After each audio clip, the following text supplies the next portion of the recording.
صلی علی رسول کریم۔ میرے بھائیوں دوست بزرگوں،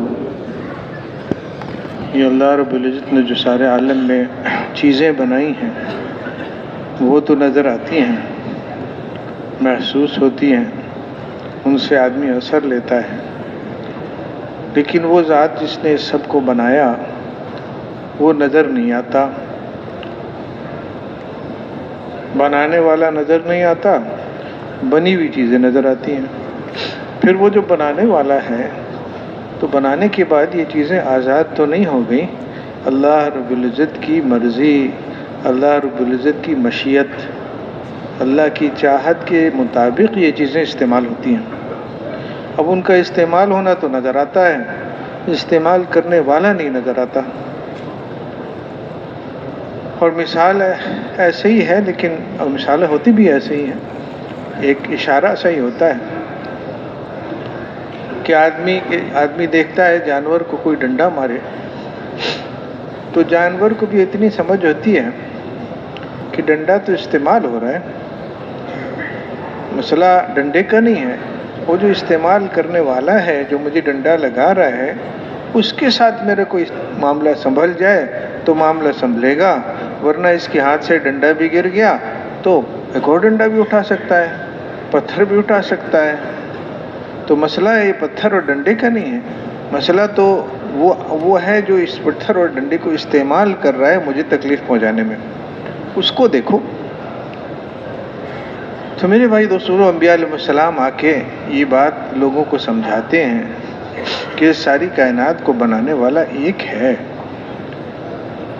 اور یہ جتنی شکلیں نظر آ رہی ہیں فائدے کی، نقصان کی، یہ جتنے حالات نظر آ رہے ہیں تکلیف کے، پریشانی کے، راحت کے، چین سکون کے، یہ سب ان چیزوں سے نہیں ہیں بلکہ اللہ رب العزت کے حکم سے ہیں۔ اور اللہ رب العزت کا حکم ایسی چیز ہے کہ بغیر کسی شکل کا پابند نہیں ہے، کہ ایک آدمی ہے اور جھونپڑی میں ہے اور کئی دن سے کھانا نہیں کھایا، کپڑے پھٹے ہوئے ہیں، لیکن اللہ رب العزت سے اس کا تعلق بنا ہوا ہے، تو اللہ تعالیٰ اسی پھٹے ہوئے کپڑوں میں اور خالی پیٹ میں اور جھونپڑی میں اللہ تعالیٰ اس کو وہ راحتیں اور وہ چین، سکون، عزت دیتا ہے جو بادشاہوں کو ان کے محل میں نہیں ملتی، کیونکہ معاملہ محل کا نہیں ہے اور بادشاہوں کی بادشاہت کا نہیں ہے، اور معاملہ جھونپڑی کا نہیں ہے اور پھٹے ہوئے کپڑوں کا نہیں ہے، معاملہ تو اللہ کا ہے کہ اللہ تعالیٰ نے ایک آدمی کو عزت کا دینے کا فیصلہ فرما لیا، اب خالی ہاتھ ہے، خالی پیٹ ہے، اللہ عزت دے رہا ہے۔ حضرت عمر ابن عبدالعزیز رحمۃ اللہ علیہ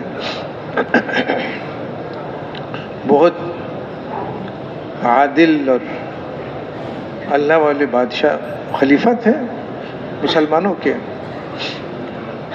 اور ان کے زندگی بہت سادی تھی، اور وہ جو خلافت اور وہ جو بادشاہت تھی اس سے اپنی ذات کے لیے کوئی فائدہ نہیں لیتے تھے، اور جس دن بادشاہت ان کو ملی اسی دن انہوں نے جتنا بیوی تھی وہ بھی شہزادی ہی تھی، تو اس کے پاس جو کچھ تھا انہوں نے کہا کہ بھئی اس گھر میں یہ دونوں چیزیں نہیں ہو سکتی ہیں، تم میرے ساتھ رہو گی تو یہ مال تو عوام کا ہے، کچھ تمہارے بھائی نے، کچھ تمہارے باپ نے، کچھ تمہارے بیٹے نے، یہ سب بادشاہ تھے، انہوں نے کہاں سے کس کس کا حق مارا ہے، تو میں ایسے مال کے ساتھ تمہارے ساتھ نہیں رہ سکتا، ایسا کرو میں تمہیں طلاق دے دیتا ہوں، کسی اور سے شادی کر لینا، یہ زیور ہے، مال سب کچھ ہے۔ تو اس نے، وہ بھی اللہ والی تھی، اس نے کہا کہ جس خدا کا تمہیں خوف ہے مجھے بھی اس کا خوف ہے، تو مجھے نہیں ضرورت ہے اس مال کی، اس کو انہوں نے واپس پھر بیت المال میں جمع کرایا۔ اس طرح کے اللہ والے تھے وہ، اور زندگی انتہائی سادہ، لیکن اللہ تعالیٰ نے عزت دی۔ ان سے پہلے بڑے بڑے بادشاہ گزرے اور بڑے مال بھی جمع کیا انہوں نے، بڑے محل بنائے، بہت کچھ تھا ان کے پاس، لیکن ان کو وہ عزت نہیں ملی، کیونکہ اللہ نے عزت کا فیصلہ ان چیزوں سے رکھا ہی نہیں ہے، جوڑا ہی نہیں ہے۔ حضرت عمر رضی اللہ رحمۃ اللہ علیہ نے ایک عورت آئی اور اس کا کوئی اپنے حال بتایا، تو انہوں نے کچھ ایک پرچہ لکھ کے دے دیا کہ فلاں علاقے سے آئی تھی، کہ ان کو پرچہ لکھ کے دے دیا کہ جاؤ اپنے گورنر کو یہ دکھا دو، وہ تمہیں دے دے گی، تمہارے لیے انتظام کر دے گا۔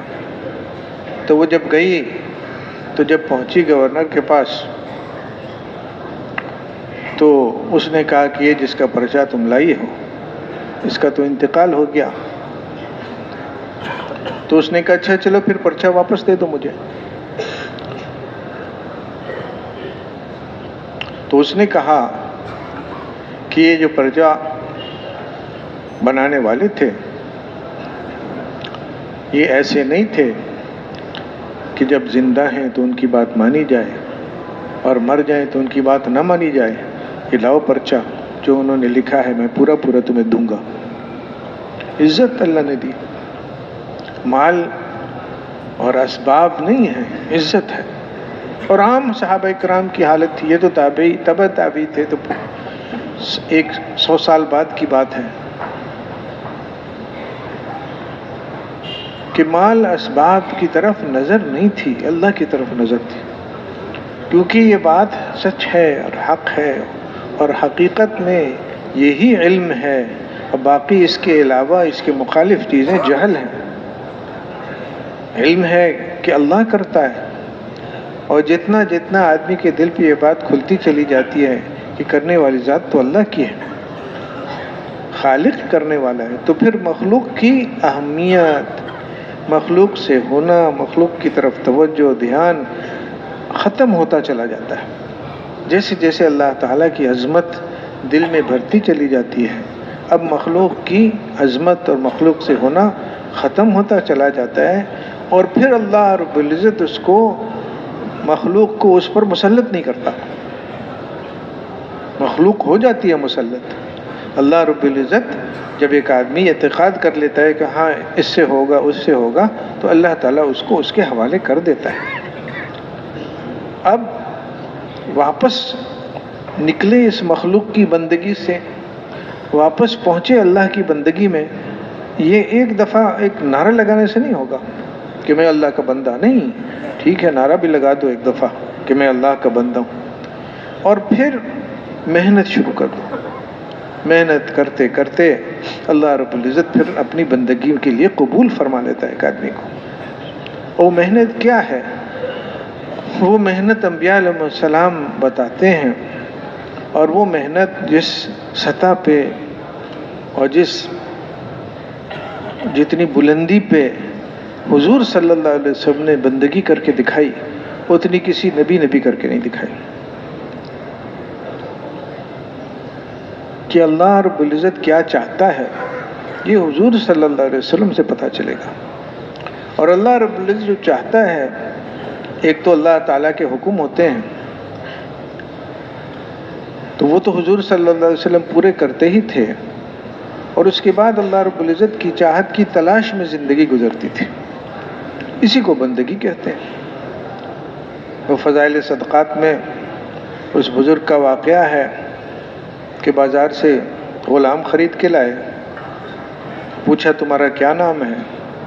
تو اس نے کہا جو آپ مجھے پکاریں گے وہی میرا نام ہو جائے گا۔ تو کہاں سو گے؟ جہاں آپ سلائیں گے وہاں سو جاؤں گا۔ کیا کھانا پسند کرتے ہو؟ جو آپ کھائیں گے وہ میں کھاؤں گا، جو آپ کھلائیں گے میں کھاؤں گا۔ کیا پہنو گے؟ جو آپ پہنائیں گے میں پہنوں گا۔ تو وہ رونے لگے کہ تو نے تو مجھے اپنے رب کی بندگی کا ادب سکھا دیا، کہ میں جب میں غلام ہوں تو میری مرضی کیا چیز ہے۔ لیکن میرے بھائی دوستو، وہی بات ہے کہ یہ جگہ، اس مقام پر آدمی محنت کرتے کرتے پہنچتا ہے۔ ایک دعویٰ آسان ہے، دعویٰ ہو جاتا ہے بہت تیزی سے، زبان ہے چلا دو جس طرح چاہو، دنیا میں تو یہی معاملہ ہے۔ لیکن ایک واقعی آدمی کی ساری زندگی اس تلاش میں گزر رہی ہو کہ میرا اللہ مجھ سے کیا چاہتا ہے، یہ سب سے اونچا مقام ہے کسی بھی انسان کے لیے کہ ایسا بن جائے۔ کہتے ہیں ایک تو درجہ یہ ہے کہ آدمی کو اللہ کی محبت نصیب ہو، بہت بڑی بات ہے۔ اس کے راستے میں رکاوٹیں ہیں کہ اللہ کی مجھے محبت ہے، اس کے راستے میں یہ بھی رکاوٹ ہے کہ ہاں اللہ سے محبت تو ہے لیکن کھانا بھی تو ہونا چاہیے نا کچھ پیٹ میں، کپڑے بھی تو بہرحال مناسب ہونے چاہیے، اور عام طور سے اب چل پڑا کہ چائے بھی گرم ہونی چاہیے۔ اس کے بعد پھر ہاں میرا رب مجھ سے کیا چاہتا ہے، میں تو اللہ کی محبت کی تلاش میں لگوں گا۔ تو بھئی یہ باقی ساری محبتوں کا کیا بنے گا؟ اللہ رب العزت کہتا ہے کہ مجھ سے محبت ہے تو پھر فارغ ہو کے آؤ، خالص ہو کے آؤ میرے لیے۔ اور فرما دیے کہ پھر طریقہ کیا ہے کہ اگر مجھ سے محبت ہے تو طریقہ یہ ہے کہ اب اپنی مرضی چھوڑ دو اور حضور صلی اللہ علیہ وسلم نے جس کام کو جس طرح کیا بس اس میں لگ جاؤ۔ محبت کا دعویٰ سچا تب ہوگا جب ایک آدمی ہر موقع پہ یہ نہیں دیکھا کہ میں کیا چاہتا ہوں، میرے بیوی بچے کیا چاہتے ہیں، میرے ماں باپ کیا چاہتے ہیں، میرا معاشرہ مجھ سے کیا چاہتا ہے، اس کو نہیں دیکھے گا، میرا خاندان مجھ سے کیا چاہتا ہے، میرا صدر وزیر ہونا مجھ سے کیا چاہتا ہے، ان ساری چیزوں کو پیچھے کر دے گا۔ اور کیا دیکھے گا کہ میں حضور صلی اللہ علیہ وسلم کا امتی ہوں، حضور صلی اللہ علیہ وسلم میرے امام ہیں، تو اب امام جو کرتا ہے مجھے وہ کرنا ہے۔ اور ایک ہی امام ہے، دو نہیں ہوتے کہ تجارت میں کیسے چلانی ہے اس کے لیے تو میں اللہ کے منکرین اور اللہ کے دشمنوں سے معلوم کروں گا کہ تجارت کیسے کرنی چاہیے، باقی نماز حضور صلی اللہ علیہ وسلم وہ طریقے سے پڑھوں گا، کپڑے انہیں جیسے پہنوں گا۔ نماز پڑھنا اچھی چیز ہے، وہ خراب تو نہیں ہو گئی، حضور صلی اللہ علیہ وسلم جیسے کپڑے پہنا اچھی چیز ہے، وہ خراب تو نہیں ہو گئی، لیکن یہ جو دوسری امامت ہو گئی کہ تجارت میں ویسے کروں گا جیسے وہ لوگ مجھے سکھاتے ہیں، تو یہ تو پھر اللہ کا بندہ نہ رہا، اس نے تو حضور صلی اللہ علیہ وسلم کی امامت کو قبول نہیں کیا، تو اس کی وجہ سے وہ ساری باقی چیزیں بھی خطرے میں پڑ گئیں۔ تو خالص ہو کے اللہ تعالیٰ کی طرف چلنا یہ ضروری ہے۔ پھر اتنا سا آدمی نے کر لیا کہ ہر کام میں میں یہ دیکھوں گا حضور صلی اللہ علیہ وسلم کیا چاہتے تھے،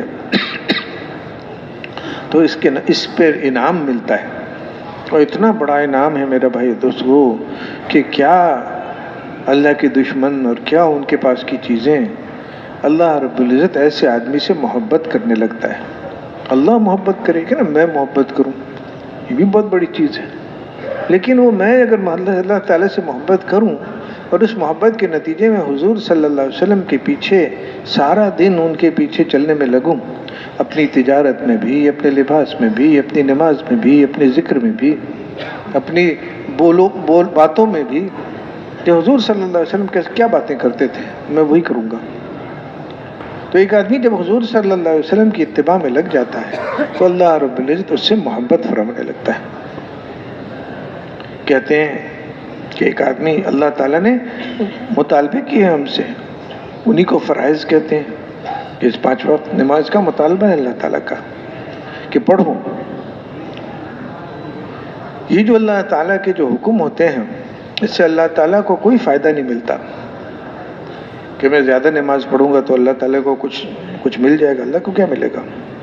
وہ سارے جو احکام ہیں اللہ تعالیٰ کے، اللہ نے حکم دیے اس لیے کہ ایک آدمی کہتا ہے اللہ میں تو تجھے خوش کرنا چاہتا ہوں۔ اب ہمارے پاس کیا پتہ کہ اللہ کو کیسے خوش کرنا ہے، کہاں اللہ کام ہے، ہمارے پاس ہے کیا اللہ کو دینے کے لیے؟ کچھ نہیں ہے۔ تو اللہ رب العزت نے اپنے انبیاء علیہ السلام کے ذریعے سے ہمیں حکم دے دی کہ اچھا مجھے خوش کرنا چاہتا ہے، میرا بندہ بننا چاہتا ہے تو ایسے کر لے، ایسے کر لے، ایسے کر لے۔ تو اللہ تعالیٰ سے قرب حاصل کرنے کے سب سے مضبوط راستے وہ جو اللہ تعالیٰ نے چیزیں ہمارے اوپر ضروری بتائی ہیں کہ یہ ضرور کرنا ہے تمہیں، رمضان کے روزے ضرور رکھنے ہیں تم نے، وہ سب سے اعلیٰ طریقے ہیں اللہ کے قریب ہونے کے۔ اب جب ایک آدمی اللہ کے سارے حکم بھی مان رہا ہے، پھر اب سوچتا ہے اب میں اور کیا کروں، کیونکہ اللہ تعالیٰ نے حکم تو محدود دیے ہیں کہ سب کر سکیں، تو اس کے بعد وہ کہتا ہے کہ فرض نمازیں تو پڑھ لیں، چلو اب کچھ نفل پڑھتے ہیں،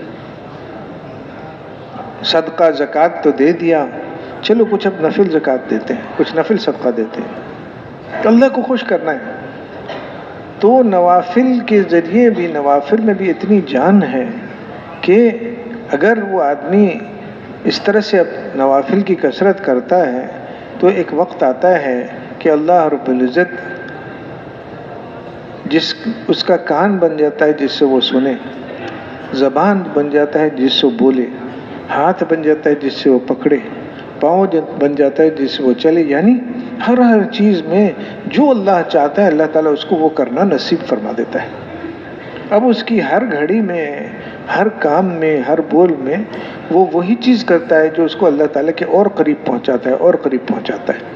اور اس کی نشانی اور علامت کیا ہے؟ یہی ہے کہ حضور صلی اللہ علیہ وسلم کی جتنی سنتیں ہیں وہ اس کے لیے ایسی ہو جاتی ہیں، آسان ہو جاتی ہیں، جیسے پانی بہتا ہے ویسے اس کی زندگی میں سنت عمل چلتے چلے جاتے ہیں، چلتے چلے جاتے ہیں بلا تکلف۔ اللہ کی ماننے میں، حضور صلی اللہ علیہ وسلم کے طریقوں میں چلنے لگتا ہے، اور اس کا مطلب کیا ہے کہ اللہ تعالیٰ نے اس سے محبت فرما لی۔ اور اب جس سے اللہ تعالیٰ محبت فرما لے، ساری دنیا جمع ہو کے اس کا ذرا سا نقصان نہیں کر سکتی، اور اس کو دنیا بھر کی کسی چیز کی ضرورت نہیں ہے۔ یہ تو اللہ کا محبوب ہے، یہ جہاں جائے گا ہاتھ اٹھائے گا، اللہ سے مانگے گا، اللہ اس کے لیے انتظام کرے گا۔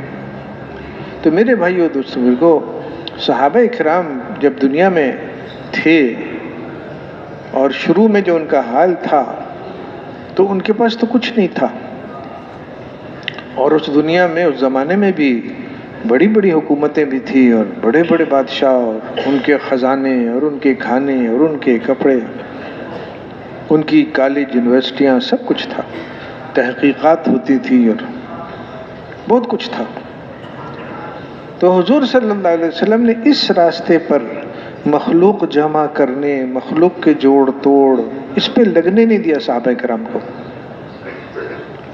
اور اس بات پہ لگایا کہ دیکھو اللہ کی بندگی سیکھنے میں لگ جاؤ، اللہ کی محبت سیکھو، اللہ کی محبت میں میری سنت پر چلنا سیکھو، کیونکہ حضور صلی اللہ علیہ وسلم سے ہی پتہ چلے گا اللہ تعالیٰ کیا چاہتا ہے۔ ہماری مرضی اس میں نہیں چل سکتی کہ جی چاہ رہا ہے۔ ساتھی کہتے ہیں جی نہیں لگ رہا، ارے جی لگنا کون سی کوئی خوبی کی چیز ہے؟ نعمت ایک ہے، اللہ نے اگر دے دی کہ کسی کا دل لگنے لگا، یہ نعمت ہے، لیکن یہ کوئی شرط تو نہیں ہے عمل کی قبولیت کے لیے، بلکہ آہستہ آہستہ اپنے جی کو ایسا قابو کرنا ہے کہ جی کی پرواہی نہ رہے، میرا جی کیا چاہتا ہے کیا نہیں چاہتا ہے، کیونکہ جی تو کبھی چاہے گا کبھی نہیں چاہے گا، جی بدلتا رہتا ہے، جی کی چاہت بدلتی رہتی، اللہ کا حکم نہیں بدلتا۔ تو جو اپنی جی کی چاہت کو دیکھ رہا ہے وہ حکم پہ مستقل نہیں چل سکے گا، ہاتھ سے چھوٹے گا وہ حکم اس کا کبھی نہ کبھی۔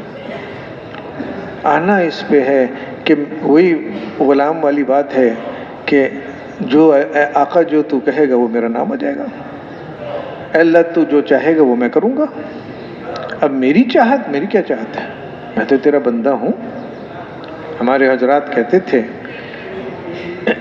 کہ ابتدائی چیزیں جو انہوں نے سیکھی حضرات سے، ان کے بڑوں سے، اس میں سے پہلی چیزوں میں سے یہ تھی کہ انہوں نے فرمایا کہ دیکھو بچے سے آدمی کو پیار تو ہوتا ہے، بچے کو دیکھ کے پیار آتا ہے، تو فرمایا کہ بچے سے پیار اپنی دل کی چاہت کی وجہ سے نہ کرو، بچے سے پیار اس لیے کرو کہ حضور صلی اللہ علیہ وسلم بچوں سے پیار کرتے تھے۔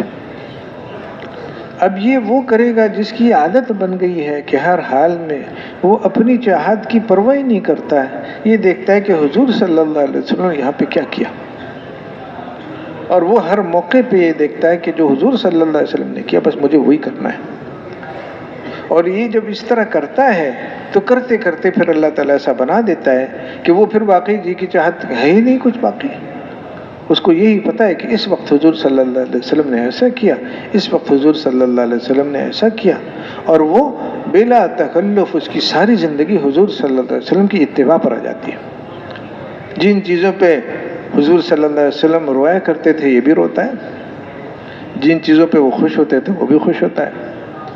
چھوٹی چیزیں، بڑی چیزیں، ہر چیز میں حضور صلی اللہ علیہ وسلم کی اتباع نصیب ہو جاتی ہے، اور اس کا مطلب کیا ہے؟ اللہ تعالیٰ نے اس سے محبت کر لی۔ اب اس کو نہ روم اور اس کے خزانے کی ضرورت ہے، نہ فارس اور ان کے خزانوں کی ضرورت ہے، نہ ان کی فوجوں کی ضرورت ہے، نہ ضرورت ہے اور نہ ڈرنے کی ضرورت ہے ان چیزوں سے۔ اللہ ساتھ ہو گیا، بنانے والا ساتھ ہو گیا۔ میرے بھائیو دوستو، وہ ایک بنیاد ہے جو بنیاد بنی صحابہ کرام کی ساری زندگی کے لیے، اور پھر تابعین، تبع تابعین، اسلام کی یہ بنیاد ہے، دین کی بنیاد ہے کہ ایک آدمی کی زندگی میں اپنی چاہت اس کی ختم ہو جائے اور وہ اللہ رب العزت کو دیکھ کے اپنی زندگی گزارنے والا بنے، اور نماز اسی کی تربیت ہے۔ آدمی بیٹھا ہوتا ہے، کوئی کاروبار ہے، کوئی زمینداری ہے، کوئی چیز ہے، اور اپنے حساب سے بڑا ضروری کام کر رہا ہوتا ہے، اور ہوتا ہے کہ جب بھی کسی کام میں آدمی لگتا ہے نا تو دوسرے کام اس کو تھوڑی دیر کے لیے مشکل ہے کہ بھول نہ جائیں، بھول ہی جاتا ہے۔ کاروبار پہ بیٹھا ہوتا ہے، بچہ آتا ہے روتا روتا، اب وہ سودا بیچنے لے میں لگا ہے، اس کو خیال بھی نہیں تھا کہ میرا بچے سے محبت ہے، رو رہا ہے، میرا بیٹا ہے، لیکن بیٹا ذرا تھوڑی دیر ٹھہرو ذرا سے، وہ بچے کو بلا دیا اس نے، کیوں؟ اس کام میں لگا ہوا ہے۔ اس کام میں لگا تو وہ بھولتا ہے، اس کام میں لگا تو وہ بھولتا ہے۔ انسان کی کمزوری ہے۔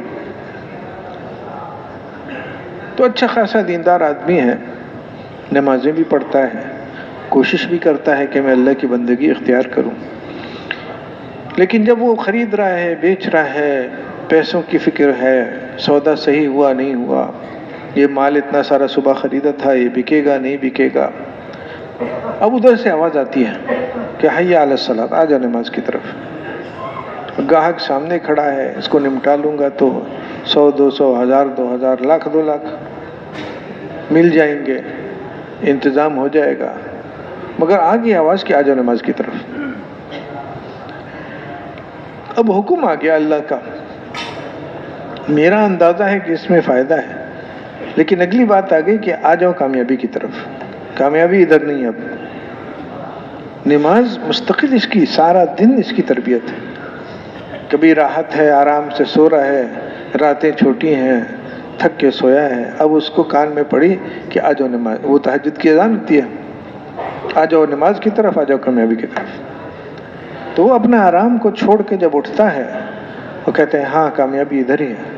تو ایسے عمل کی طرف جا رہا ہے جس میں دنیا کی، اللہ کی بنائی ہوئی چیزوں کا اس سے کوئی واسطہ نہیں ہے کہ کچھ خرید لے، کچھ بیچ دے، کچھ پیسے جیب میں آئے، کچھ نہیں کر سکتا، کھانا پینا سو کچھ نہیں، صرف کیا؟ اللہ کا حکم ہے، حضور صلی اللہ علیہ وسلم کا طریقہ ہے، اللہ کا حکم، حضور صلی اللہ علیہ وسلم، اور کامیابی یہی ہے اور کہیں کامیابی نہیں ہے۔ تو میرے بھائی دوستو، ہمارے جو شروع میں یہاں محنت ہو رہی تھی، شروع ہوئی ہے، تو سادہ لوگ تھے، باتیں بھی سادی تھیں اور آسان تھیں اور ٹھیک تھیں، کہ وہ کہتے تھے یہ کیا ہے؟ تبلیغ و دعوت، امر بالمعروف نہی عن المنکر، اتنے بھاری بھاری الفاظ نہیں، نہ جانتے تھے نہ بولتے تھے۔ کہتے تھے کلمہ نماز کی محنت ہے، کہ کلمہ ہے، اس کے الفاظ بھی ہیں، وہ بھی ٹھیک کرنا ہے، سیکھنا ہے کلمے کو، اور کلمے والے جو یقین ہے وہ بھی دل میں اتارنا ہے کہ کرنے والی ذات اللہ کی ہے۔ نظر اور بہت ساری چیزیں آتی ہیں، یہاں سے ہو رہا ہے، وہاں سے ہو رہا ہے، پانی سے ہو رہا ہے، آگ سے ہو رہا ہے، لیکن وہ آگ خود کچھ نہیں کر سکتی۔ جب اللہ تعالیٰ نے حکم دے دیا تو ابراہیم علیہ السلام کو جلا نہیں سکتی آگ، ان کے ہاتھ پر رسی کو جلا دیا، بال نہیں جلا سکتی ان کا۔ سمندر، یونس علیہ السلام مچھلی کی پیٹ میں ہے، سمندر کی گہرائی میں، لیکن اللہ تعالیٰ نے چاہا کہ نہیں، یونس علیہ السلام زندہ رہیں، سلامت رہیں، اور جب انہوں نے اللہ تعالیٰ کو پکارا تو فیصلہ آ گیا کہ یونس علیہ السلام انتہائی سہولت سے، آرام سے سمندر کے کنارے پہ اللہ ان کو پہنچا دے گا۔ اب سمندر کا کیا بنے گا، مچھلی کا کیا، ارے کچھ نہیں ہے یہ چیزیں، خالق کے حکم کی سب تابع ہیں، اور خالق کا حکم کسی چیز کا تابع نہیں۔ آدمی کہے کہ کیسے بچ سکتا ہے ایک آدمی، مچھلی کھا گئی، سمندر کی گہرائی میں چلی گئی، یہ آدمی تو مارا گیا، وہ ہمارے حساب سے مارا گیا، اللہ رب العزت کے پاس یہ کوئی مسئلے نہیں ہے۔ اور اس واقعے میں تو مزے کی بات یہ ہے کہ قرآن شریف میں اس کا ذکر ہے، اور پھر ساتھ ساتھ اللہ رب العزت فرما دیتے ہیں کہ ہم اسی طرح بچاتے رہیں گے ایمان والوں کو۔ یعنی جس نے مجھے سمجھا کہ میں کون ہوں اور میری کیا قدرت ہے اور میری کیا طاقت ہے، اور وہ میری طرف متوجہ ہوا، تو میں جیسے یونس علیہ السلام کو ایسے حال سے بچایا کہ سمجھ میں نہیں آتا آدمی کیسے بچ سکتا ہے، تو اسی طرح سے جنہوں نے مجھے پہچانا، میں ان کو ایسے ہی حالات سے اتنی ہی سہولت سے نکالتا چلا جاؤں گا، کوئی پریشانی کی بات نہیں ہے۔ بس مجھے پہچاننا سیکھو اور مجھ سے مانگنا سیکھو، یہ اتنا سا کام ہے۔ تو کلمے کی محنت میں پہلی چیز یہ پہچاننا ہے کہ کرنے والی ذات تو اللہ کی ہے، ہم خواہ اللہ کی بنائی ہوئی مخلوق سے متاثر ہوتے ہیں۔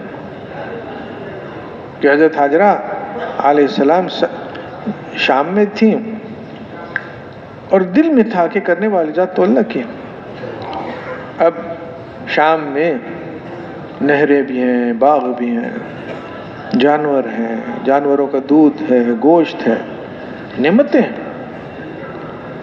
تو حضرت حاجرہ علیہ السلام کی تربیت ایسی تھی کہ اس سب کے بیچ میں ان کو پتا تھا کہ یہ تو اللہ میرے لیے انتظام کر رہا ہے، نہ نہریں، نہ دودھ، نہ باغ، اللہ انتظام کر رہا ہے۔ ہاں، نہروں سے مجھے پانی مل رہا ہے اور باغ سے مجھے پھل مل رہا ہے، اللہ دے رہا ہے۔ تو جب نہریں ہٹ گئیں، باغ ہٹ گئے، جانور ہٹ گئے، دودھ ہٹ گئے، اور ان کے نبی اور ان کے شوہر صحرا کے بیچ میں 1.25 مہینے 1.5 مہینے کا سفر کر کے ان کو چھوڑ کے گئے چھوٹے سے بچے کے ساتھ۔ اب وہ نہر کہیں نہیں ہے، باغ نہیں ہے، پھل نہیں ہے، لیکن اللہ تو ہے۔ جب ان کو پتہ چلا کہ اللہ کے حکم سے چھوڑ کے جا رہے ہیں ابراہیم علیہ السلام، تو چھوٹتے ہی انہوں نے کہا پھر اللہ مجھے نقصان نہیں پہنچانے دے گا۔ بھائی کیسے نہیں نقصان پہنچے گا، کھانے پینے کی کوئی چیز مل، تھوڑا سا کھجور، تھوڑے سے پانی، ختم ہو جائے گا۔ کوئی آپ کی حفاظت کا انتظام نہیں ہے، یہاں پہ کوئی کھانے پینے کا انتظام نہیں ہے، سردی گرمی سے بچنے کا انتظام نہیں ہے۔ چھوٹا سا ایک چھپر بنا دیا تھا ان کے لیے، لیکن ان کی نظر اللہ پہ جمی ہوئی تھی، کلمہ سیکھا ہوا تھا کہ اللہ رب العزت مجھے نقصان سے بچانے کے لیے کھانے کا محتاج تھوڑی ہے، کہ شام میں تو اللہ تعالیٰ میری پرورش کر سکتا ہے اور یہاں صحرا کے بیچ میں نہیں کر سکتا ہے، کیا بات ہے۔ وہ اللہ کو جانتی تھی کہ جو اللہ وہاں کھلا رہا تھا اور جیسے وہاں کھلا رہا تھا ویسے یہاں بھی کھلا سکتا ہے۔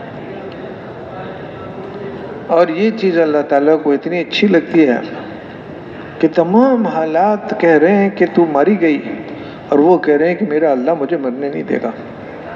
چاروں طرف سے یہ آواز آ رہی ہے کہ اب نہ تو بچ سکتی ہے نہ تیرا بچہ بچ سکتا ہے، اور وہ کہہ رہی ہے کہ کیسے نہیں بچے گا، میں اپنے رب کی مان رہی ہوں، وہ مجھے ضائع نہیں ہونے دے گا۔ اللہ تعالیٰ کے بہت پسند ہے کہ ظاہری شکلیں سب خلاف، اور ان کی نظر اللہ پہ جمی ہوئی ہے۔ اس لیے جب انہوں نے یہ جملہ بولا کہ اللہ مجھے ضائع نہیں ہونے دے گا، تو امتحان میں وہ 100/100 نمبر لے چکی تھی۔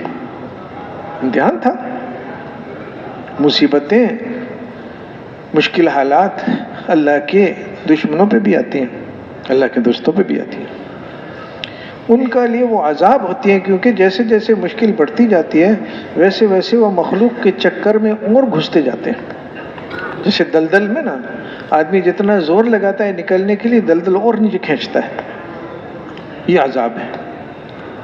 اور اللہ کے جو دوست ہوتے ہیں ان پہ جب مشکلیں آتی ہیں تو جیسے جیسے مشکل بڑھتی چلی جاتی ہے ان کا رخ اللہ کی طرف بڑھتا چلا جاتا ہے۔ یہ آزمائش ہے، ترقی کے لیے ہوتی ہے۔ امتحان کب ہوتا ہے کہ جب ایک آدمی بچہ ہے، اسکول میں پڑھتا ہے، 5ویں جماعت میں پڑھ رہا ہے، اب استاد کہتا ہے اب یہ تو چھٹی جماعت کے لائق ہے، تو کیا ہوگا؟ امتحان ہوگا۔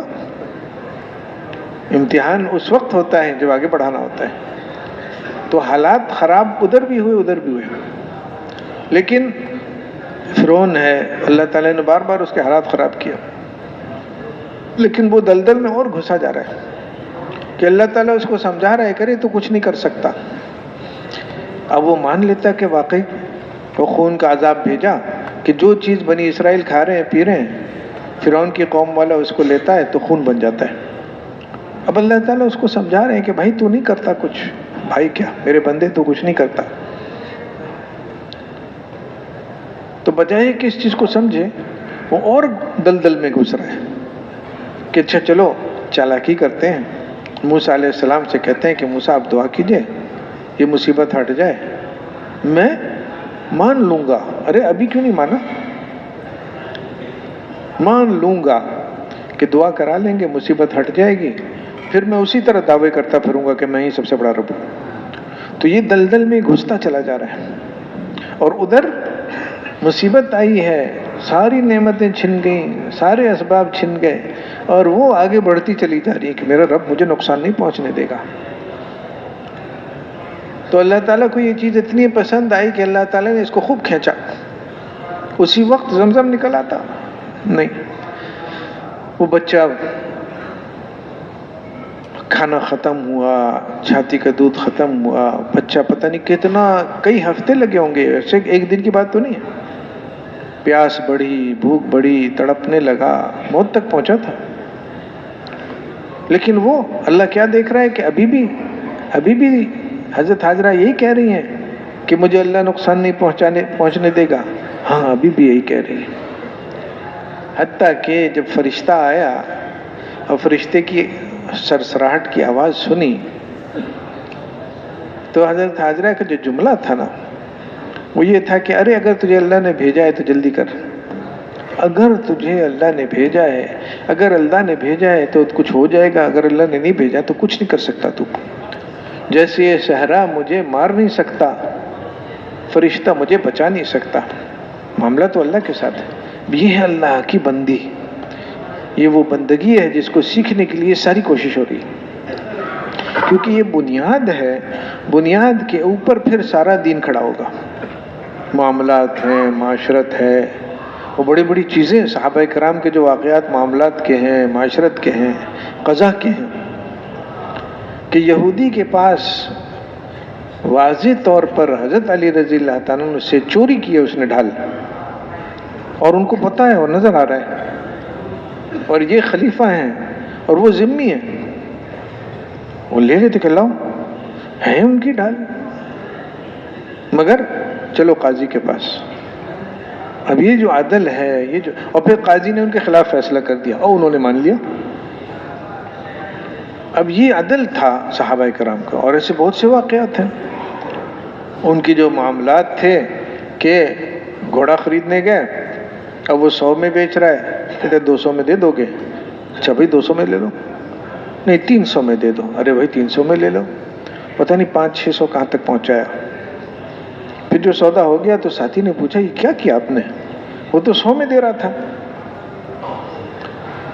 اب یہ صحابہ تھے، ان کے دل میں حضور صلی اللہ علیہ وسلم سے سودا کیا ہوا، معاہدہ کیا ہوا، عہد و پیمان، اس کی دل میں وزن تھا، اور فرمایا کہ یہ جو آدمی تھا شاید اس کو پتہ نہیں تھا کہ اس کا گھوڑا اتنا قیمتی ہے، 100 میں بیچ رہا تھا، یا پھر ضرورت مند تھا کہ چلو 100 ہی مل جائے۔ لیکن ہم نے حضور صلی اللہ علیہ وسلم سے بیعت کی تھی، عہد و پیمان کیا تھا کہ ہم ہر وقت مسلمانوں کی خیر خواہی کریں گے۔ اب میں اگر اسے 100 میں لے لیتا اس کی مجبوری کی وجہ سے یا اس کی لا علمی کی وجہ سے، تو میں تو خیر خواہی نہیں کر رہا ہوں مسلمان بھائی کی اپنے، تو 500 درہم جیسے کیا چیز ہے، میں نے تو وعدہ کیا ہوا حضور صلی اللہ علیہ وسلم سے۔ اب یہ ہے معاملات ان کے کہ دھوکے کا کیا سوال ہے، وہ خود بیچارہ تیار ہے 100 لینے کو، لیکن اس کو بھی 100 پہ سودا نہیں کریں گے، نہیں بھائی اس کو پورا مال ملنا چاہیے، اس کا جو حق ہے ملے۔ ہر چیز میں ایسا کمال کہ ان لوگوں کی زندگی ہوتی تھی کہ آج یعنی غیر مسلم بھی کہے گا واہ واہ واہ واہ، لیکن اس کی بنیاد پڑی، اس بنیاد پہ عمارت کھڑی ہے۔ عمارت تو سب کو اچھی لگتی ہے، بنیاد سمجھ میں نہیں آتی کہ 10 منزلہ عمارت بنا رہے ہیں تو کھڈا کھود رہے ہیں۔ ارے بھائی کھڈا کیوں کھود رہے ہو؟ 10 منزلہ عمارت بنانی تو بناؤ، پہلی منزل، دوسری، تیسری، چوتھی۔ تو جو اس کام کو سمجھتا ہے وہ کہے گا بھائی چپ ہو جاؤ، تم کو پتہ نہیں ہے، جتنی اونچی عمارت اتنی نیچے بنیاد، جتنی اونچی چمکدار عمارت اتنا زیادہ گہرا کھڈا۔ تو کلمہ نماز کی محنت وہ بنیاد ہے جس پہ آگے جا کے مدینہ منورہ کی وہ زندگی کہ جو ساری دنیا کے لیے نمونہ بنی، وہ اس پہ کھڑی ہے۔ یقین سیکھا، نماز سیکھی کہ اللہ کرتا ہے، اور اللہ کے کرنے کا تعلق اعمال سے ہے، چیزوں سے نہیں ہے۔ اور اللہ جو اصل کرنا ہے نا وہ آخرت میں ہے۔ حکم مانتے مانتے دنیا میں سارے پیسے ختم ہو جائے کوئی مسئلہ نہیں، آخرت میں جو ملے گا چیز تو وہ ہے کہ آخرت کی بنیاد پر صحابہ کرام کو، یعنی یہ جو کلمے کی جو باتیں ہیں نا، مخلوق سے دل خالق کی طرف، چیزوں سے اعمال کی طرف، دنیا سے آخرت کی طرف پھر جائیں، یہ وہ یقین ہے جس کی کوشش ہو رہی ہے، اور یہ وہ یقین ہے جو آگے بنیاد بنتا ہے اعمال میں جان کا۔ اللہ کے فضل ہے، نمازیں پڑھ رہے ہیں، اللہ کا بہت احسان ہے کہ شکل موجود ہے، لیکن دکاندار نماز پڑھ رہا ہوتا ہے اور امام صاحب تھوڑی لمبی سورت پڑھ لیتے ہیں، تو کھڑے کھڑے سوچ رہا ہے کہ امام صاحب ارے قل هو اللہ احد بھی تو تھا، اتنی لمبی سورت، تو یہ کیوں سوچ رہا ہے؟ کیوں کہتے ہیں مسلمان ہوں، نماز پڑھوں گا میں، لیکن میرے کام تو دکان سے بنتے ہیں، تو جلدی جلدی یہ ختم کیجئے تاکہ میں جاؤں دکان پہ۔ وہ حضرات ان کی دل کی بات تھی کہ میں تجارت کر رہا ہوں، دکان پہ بیٹھا ہوں، لیکن کام تو میری نماز سے بنیں گے۔ اس لیے جب حی علی الصلاۃ ہوتا تھا اور حی علی آ جاؤ کامیابی کی طرف، آ جاؤ نماز کی طرف، تو واقعی وہ کامیابی حاصل کرنے کی نیت سے اٹھتے تھے دکان سے کہ چھوڑو اس چیز کو، اور بڑا سے بڑا سودا چھوٹا ہی ہوتا تھا ان کی نظر میں کہ یہ کیا سودا ہے، چلو اس ذات کے پاس کہ جس کے ہاتھ میں سب کچھ ہے، سب کی بنائے گا، بنا رہا ہے۔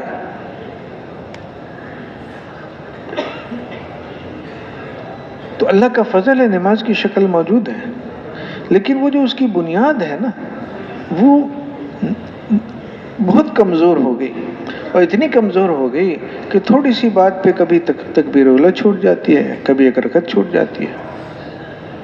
یعنی جیسے ایک آدمی اپنی کامیابی کی امید سے کسی چیز کی طرف جاتا ہے، ویسے پتہ نہیں کتنے لوگ نماز کی طرف جاتے ہیں، یہاں سے کام بنے گا، چلو چلو چلو۔ چھوٹی سی چیز ہوتی ہے کہ یہاں ٹرین کی ٹکٹ لی ہے، پتہ نہیں 100 200 1000 2000 کی، اور ٹرین نکلتی ہے 10 بجے، تو 9:30 پہ سب پہنچے ہوتے ہیں وہاں پہ، 9:45 پہ، 10 بجنے میں 5 منٹ ہے، ہانپتا کانپتا پہنچتے، کہ ٹرین تو نہیں نکل گئی، پریشانی میں پہنچتا ہے۔ تو یہاں نماز میں کتنا اہتمام ہے حضرات کو، صحابہ کرام کو، تابعین کو، اور اللہ والوں کو صدیوں سے دیکھ رہے ہیں، سن رہے ہیں ان کے بارے میں کہ اذان ہوئی سب کچھ چھوڑ چھاڑ کے مسجد میں کہ بھئی اللہ نے بلا لیا۔ اور بعض کے بارے میں فضائل اعمال میں وہ یاد نہیں کس کے بارے میں تھا کہ میں پتہ نہیں کتنے سالوں سے اذان میں نے مسجد سے باہر نہیں سنی ہے، مسجد کے اندر ہی سنی ہے، کہ یہی سے تو ہوگے، یہی سے تو کام بنیں گے ہمارے۔ اصل پیچھے یعنی اس کے پیچھے کیا چیز ہے؟ اتنی سی بات نہیں کہ ایک آدمی مسجد میں ہمیشہ اذان مسجد میں سنی ہے، نہیں، جیسے ہمارے نا ساتھی بھاگ بھاگ کے 40 دن تک پورا کرتے ہیں اپنی تکبیر الاولاد، نہ کرنے سے بہت بہتر ہے۔ لیکن ایک آدمی کی دل کی بات ہے کہ میرے کام تو نماز سے بنیں گے، تو اس کی تکبیر الاولاد فوت ہو نہیں سکتی۔ جیسے دکاندار 10 سال ہو گئے، 20 سال ہو گئے، اس کی دکان وقت پہ کھلتی ہے۔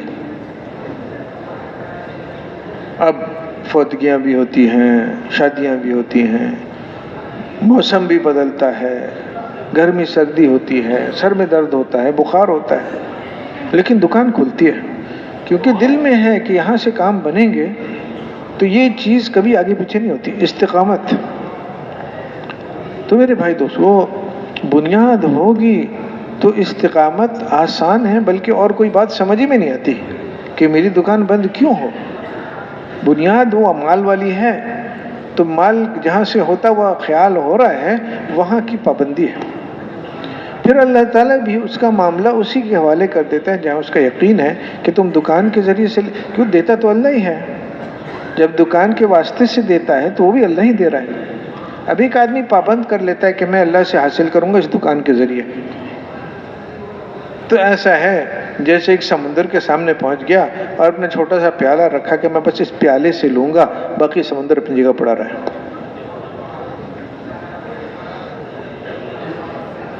میرے بھائی دوستو، اللہ تعالیٰ نے اعمال کے ذریعے سے ہمیں اپنی ذات سے فائدہ حاصل کرنے کی طرف بلایا ہے۔ اس لیے جب عمل اس لیے کیا جا رہا ہے کہ مجھے اللہ سے سیکھنا ہے، تو پھر اس کے اندر وہ جان پڑتی ہے کہ جو ہم صحابہ کرام کے واقعات میں، حضور صلی اللہ علیہ وسلم کے واقعات میں سنتے ہیں کہ یہی نماز ہے، فرشتے اتر رہے ہیں، کہ اللہ پر نظر جمی ہوئی ہے، اللہ کے حکم کو سمجھتے ہیں کہ یہ وہ چیز ہے جس پہ اللہ ساتھ ہو جاتا ہے، اور جب اللہ ساتھ ہو جاتا ہے تو آگے پھر کسی چیز کی پرواہ نہیں ہے۔ تو میرے بھائی دوستو، اس بنیاد کو جب صحابہ کرام نے مضبوط کیا، اس کے بعد پھر مدینہ منورہ کی جو زندگی وجود میں آئی، کہ معاملات بھی، معاشرت بھی، قضا بھی، اور ایک ایک گھر میں یہ بات وجود میں آئی، گھر گھر میں بچہ، عورت، مرد، بوڑھا، جوان، سب کا دل میں کیا ہے کہ اللہ کرتا ہے، اور اللہ کے کرنے کا تعلق حضور صلی اللہ علیہ وسلم والے اعمال سے ہے، کہ ہمارا کوئی کام اور کسی راستے سے نہیں بنے گا۔ حضور صلی اللہ علیہ وسلم کو دیکھو، وہ جیسے کرتے ہیں ویسے تم کرو گے تو بات کام بنیں گے، ورنہ ڈھیروں پیسے لے لو، بڑے بادشاہ بن جاؤ، کچھ نہیں بنے گا تمہارا۔ اور جو اصل بننا ہے وہ تو آخرت میں ہے۔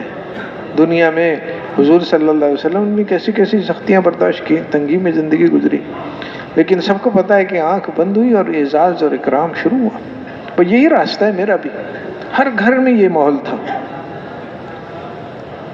اور جب یہ ماحول بن گیا تو پھر اللہ رب العزت نے، یعنی یہ ماحول محنت کرتے کرتے بنا، کہ ایک ایک آدمی، ایک ایک مرد، ایک ایک عورت، ایک ایک بچہ، جوان، سب کی دل میں یہی والی بات ہے۔ اب سارا مدینہ منورہ اسی بنیاد پہ زندگی گزار رہے ہیں۔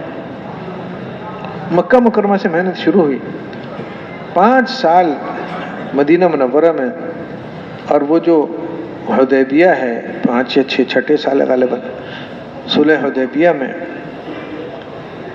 اللہ رب العزت نے اعلان فرما دیا کہ ہم نے تم کو کھلا فتح دی، اور کیا ہوا ہے کہ مدینہ منورہ اب تیار ہے، اب آ جاؤ، دیکھو اللہ تعالیٰ کو کون سی زندگی پسند ہے، آؤ دیکھو اس چیز کو۔ کہتے ہیں کہ حدیبیہ میں 1400 مسلمان تھے، اور 2-3 سال بعد حضور صلی اللہ علیہ وسلم جو مکہ میں داخل ہو رہے ہیں، 10,000 کا لشکر ہے، باقی اور پتہ نہیں کتنے مسلمان تھے، تو 1400 سے 10,000 تک کیسے پہنچے؟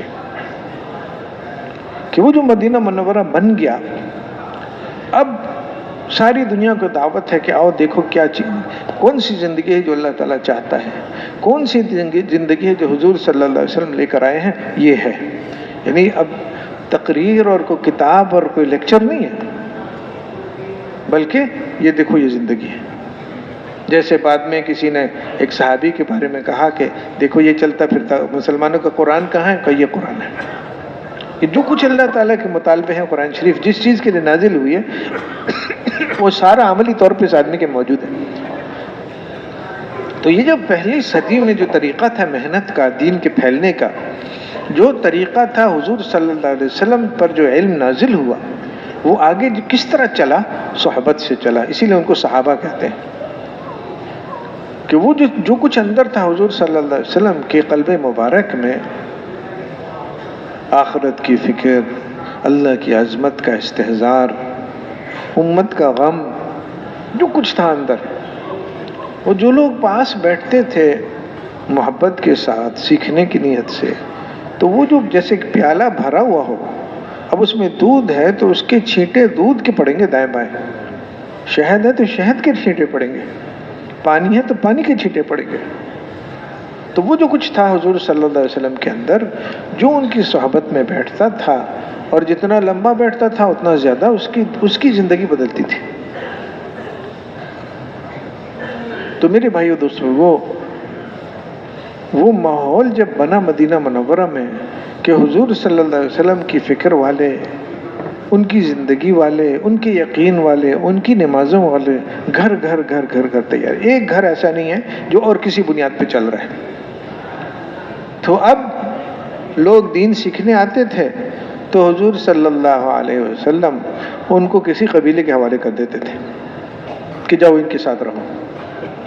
قبائل کی اپنی مسجدیں ہوتی تھی، مسجد نبوی تو ایک مسجد تھی، باقی مساجد ہوتی تھی قبائل کی، تو وہاں بھیج دیتے تھے. اب عورتیں بچے جو ہیں وہ گھر میں ہوتے تھے، مرد مسجد میں ہوتے تھے. کھانا بھی ہوتا تھا، پینا بھی ہوتا تھا، اٹھنا بیٹھنا، نمازیں، ذکر، دعا، دعوت.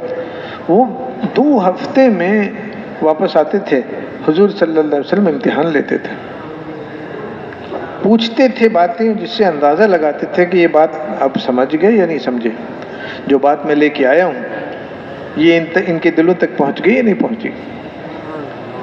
اور کبھی دیکھتے تھے کہ نہیں ابھی تھوڑا کچا ہے معاملہ، تو کسی اور قبیلے کے حوالے کرتے تھے. اور کبھی کہتے تھے کہ نہیں ٹھیک ہے ہو گیا تم سمجھ گئے، اب جاؤ جو تم نے یہاں سیکھا ہے وہ اپنے علاقے میں چلاؤ. تو میرے بھائی دوستو، دین کی محنت کی جو شکل صحابہ کرام کے زمانے میں تھی وہ یہ عملی شکل تھی کہ ایک بستی تھی جس کا ایک ایک فرد اللہ سے ہونا، اعمال پہ ہونا، آخرت کا حاصل ہونا سمجھتا تھا. اور اب اس کی ساری زندگی اسی بنیاد پہ چلتی تھی. ہر مسئلے میں اللہ تعالیٰ کی رخ کرنے والے ہر آدمی تھا. جیسے خود حضور صلی اللہ علیہ وسلم کوئی مسئلہ بنتا تھا نماز کی طرف متوجہ ہوتے تھے. تو مدینہ منورہ میں جس شخص کا کوئی مسئلہ بنتا تھا وہ نماز میں کھڑا ہو جاتا تھا. اب جو آ کے ان کے پاس بیٹھتا تھا عملی طور پہ یہ چیزیں دیکھتا تھا، دیکھتا بھی تھا، سنتا بھی تھا، انہی چیزوں کو سوچتا، اور دل پر ان چیزوں کا اس کے اثر پڑتا تھا. نور ایسی چیز ہے کہ وہ آدمی آنکھ بند کرے پھر بھی محسوس ہوتا ہے کہ روشنی تو ہے. تو طائف والے واقعی آنکھ بند کر کے آئے تھے کہ ہمیں نہیں ماننی ہے ان کی، لیکن وہ نور اتنا تھا کہ زیادہ دیر نہیں لگے وہ سارے مسلمان ہو گئے. وہ قیدی تھا، قیدی پکڑ کے لایا، ستون سے باندھا. اب وہ وہاں بیٹھے بیٹھے ان اعمال کا نور اور وہ جو اللہ سے تعلق تھا اس کی اثرات اس کے دل پہ پڑے اور وہ وہیں بندھا مسلمان ہو گیا. تو میرے بھائی دوستو، ہم لوگ یہاں جو بات ہوتی ہے یہاں کہ 5 اعمال اللہ کے راستے میں نکلنا، یہ اس چیز تک پہنچنے کے لیے ہے جو مدینہ منورہ میں تھی کہ ہر بستی وہاں پر پہنچے جہاں حضور صلی اللہ علیہ وسلم مدینہ منورہ کو چھوڑ کے آئے تھے. اب وہ کیسے ہوگا؟ ایک تو وہ جو بنیاد ہے اللہ سے ہونے والی یہ سیکھنی ہوگی.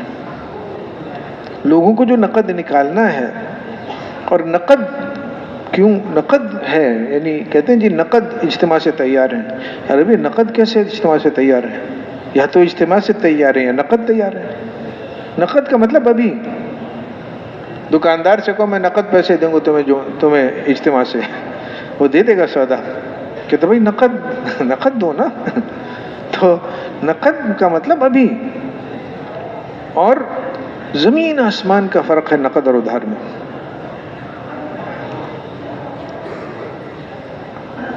یہ بات نہیں ہے کہ جو کہہ رہا ہے میں اجتماع سے نکلوں گا تو ہمارا گمان ہے کہ نہیں یہ خدا نخواستہ جھوٹ بول رہا ہے. ایسی بات نہیں ہے.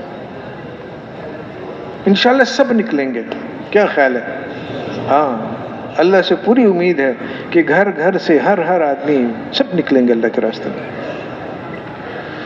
تو یہ تو بات ہی نہیں ہے کہ ہمیں اعتبار نہیں ہے. مسئلہ یہ ہے کہ جس نے کہا، جیسے مثال ہی دی ہے اللہ تعالیٰ نے کہ اللہ تعالیٰ نے مثال دی ہے کہ ایک آدمی صحرا میں ہوتا ہے اور اس کو پیاس لگی ہوتی ہے اور اس کا پانی ختم ہوتا ہے، تو اس کو صاف پتہ ہوتا ہے کہ مجھے جلد از جلد پانی تک پہنچنا ضروری ہے، اور جب تک پانی نہیں ملے مجھے اس وقت اب کسی چیز کی میں لگنے کی گنجائش نہیں ہے۔ 2 گھنٹہ 4 گھنٹہ پتہ نہیں کتنی زندگی رہ گئی ہے میری، اتنی دیر میں جلدی سے پانی تک پہنچوں تو کچھ ہو جائے گا ورنہ میں مارا گیا۔ بالکل واضح ہوتا ہے اس پہ۔ اب وہ نظر اٹھاتا ہے، کہتے دیکھو وہ تو پانی رہا، سمندر ہے پورا، ایک دریا ہے پورا، تو وہ دوڑ لگاتا ہے،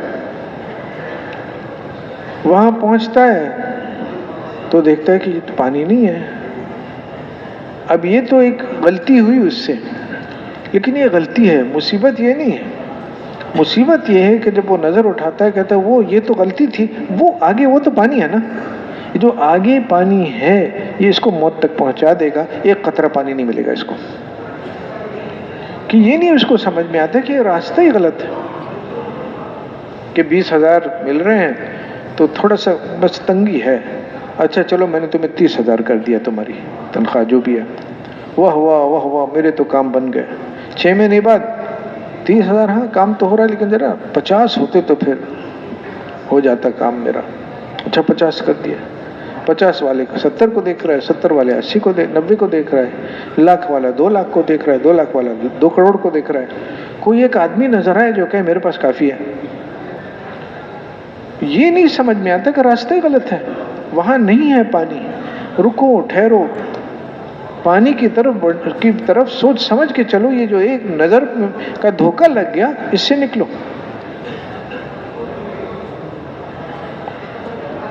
تو میرے بھائی دوستو، صحابہ کرام مدینہ منورہ میں ایک ایک بچہ جوان بوڑھا اس دھوکے سے نکلے ہوئے تھے کہ ہمارے کام تو اللہ بناتا ہے اور اللہ تعالیٰ کے کام بنانے کا تعلق اعمال سے ہے۔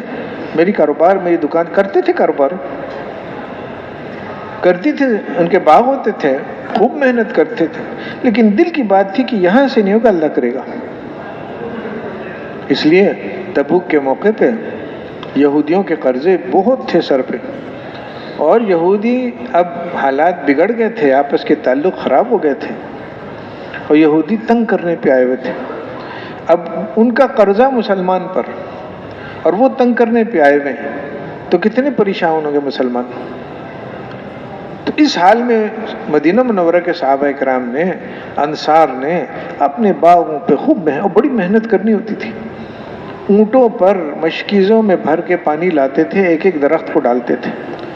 اب وہ فصل تیار ہے، محنت تو خوب کر رہے ہیں اور زمینداری ہو رہی ہے، لیکن دل اللہ سے ایسا جڑا ہوا ہے کہ جب حکم آیا کہ چلو سب چلو، تو اس موقع پہ ایک صحابی یہ کہتا کہ اللہ کے رسول میری سواری تیز ہے، آپ نکلیے، میں ذرا سا یہ کچھ تھوڑے سے کھجور نیچے لا کے، پکے ہوئے تھے کھجور، اتار کے 2-3 ڈھیریاں بنا کے جو میرے زیادہ سخت قرض خواہ ہیں ان کو میں قرضے تو ادا کروں، پھر میں انشاءاللہ شام تک پہنچ جاؤں گا۔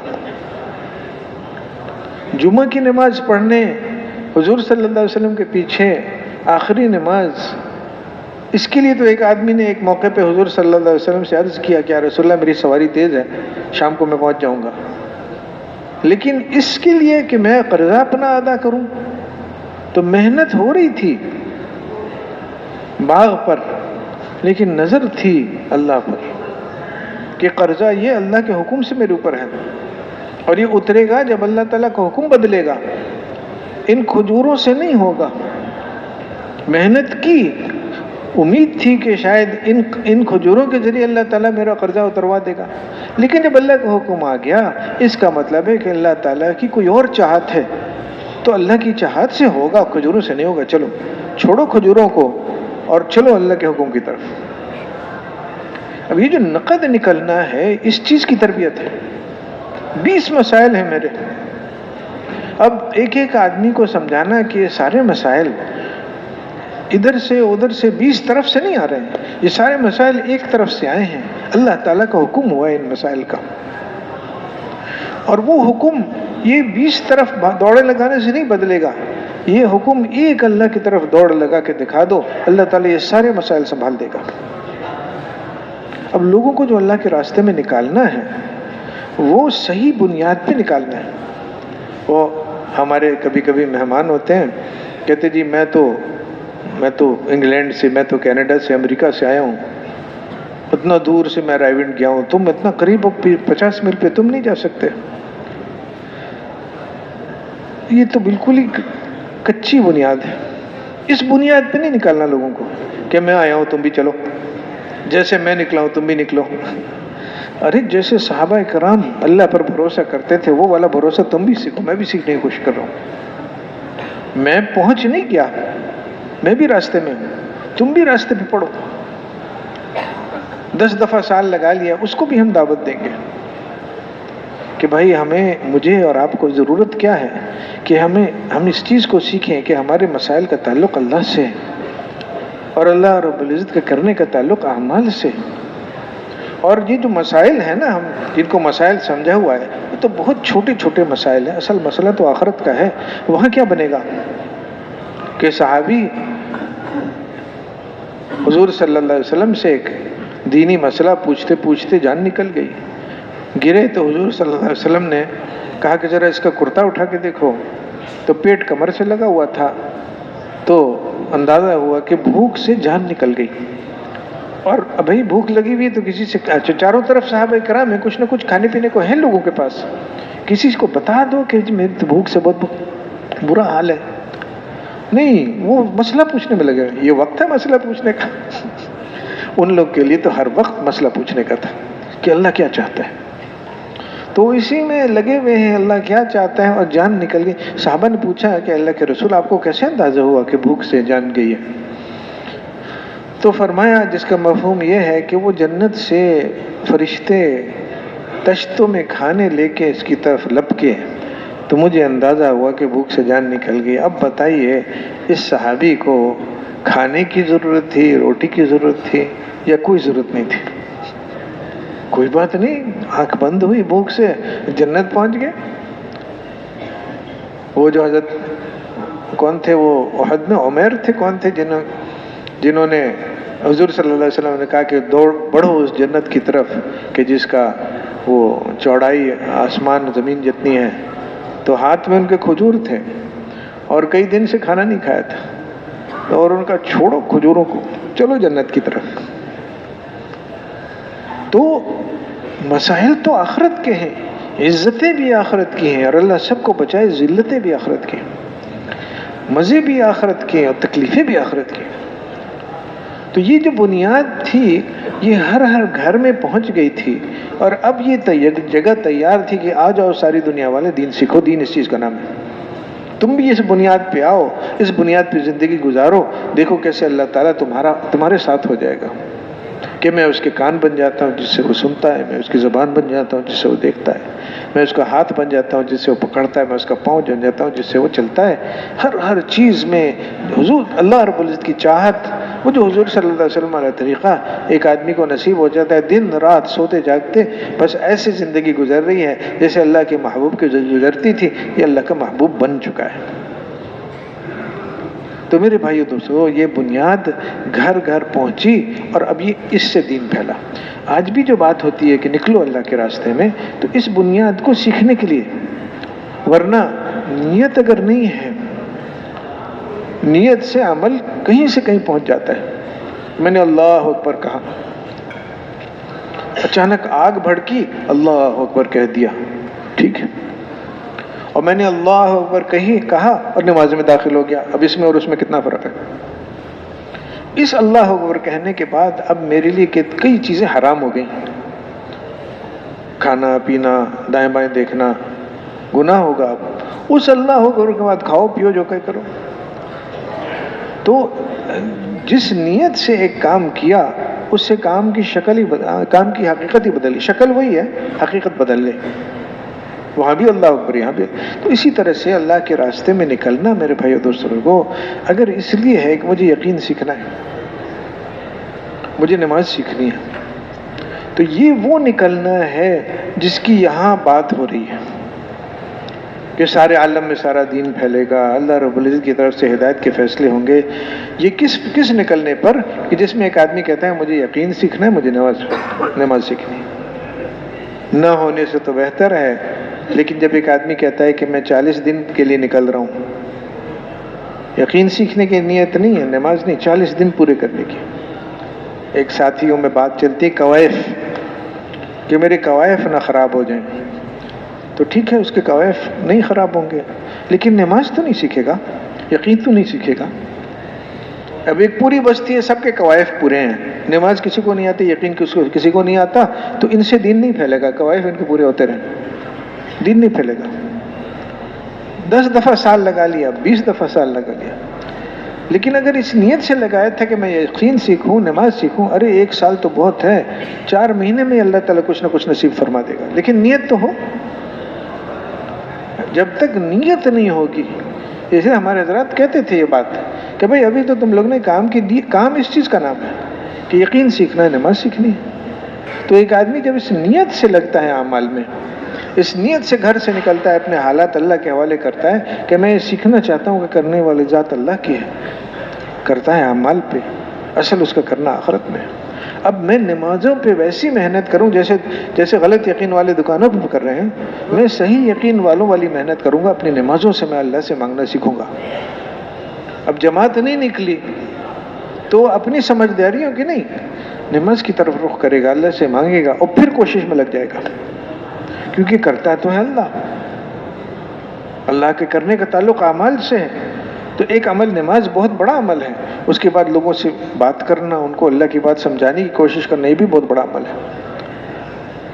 تو بجائی ہے، کٹائی ہے، گرمی ہے، سردی ہے، سیلاب آ گیا ہے، یہ ساری چیزیں لوگوں کو اللہ کے راستے سے روک نہیں سکتی۔